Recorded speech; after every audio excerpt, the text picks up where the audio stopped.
Thanks for tuning in for this video on how to clean aluminum copper radiator. So this is also called an ACR, and oftentimes the ends are actually made of steel and you're missing out on that copper tubing on the outside. So in this video, we grab a Sawzall and we start getting as close to the edge as possible to help remove that steel on the outside to be able to remove the copper tubing ends that you can see here.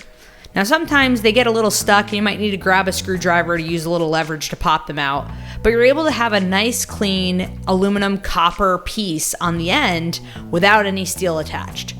If you had another end that maybe perhaps wasn't cleaned up very well, you could also grab your Sawzall and make sure you get as close to the edge as possible.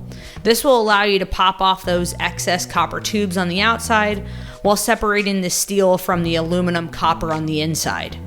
And again, if you need to grab your screwdriver, you could do that to pop some of these extra pieces of copper off.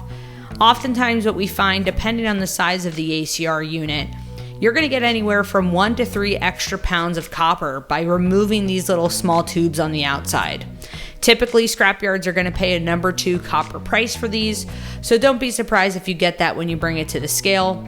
And you can see here, by removing these really easily, you can make a little extra money on that copper that's hanging out on the end, and you can throw that steel piece right in with your steel pile.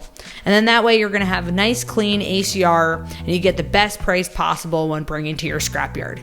If you have any questions, feel free to drop a comment below. And always remember to subscribe for other YouTube videos and ways to make more money on your scrap metal. Thanks for watching our video. For $2.99 a month, by becoming a member, you can get access to early videos, member-only videos, merchandise discounts from our store, and priority comments that we answer before answering any other scrappers. Click the link below to learn more. Until next time, scrap you later.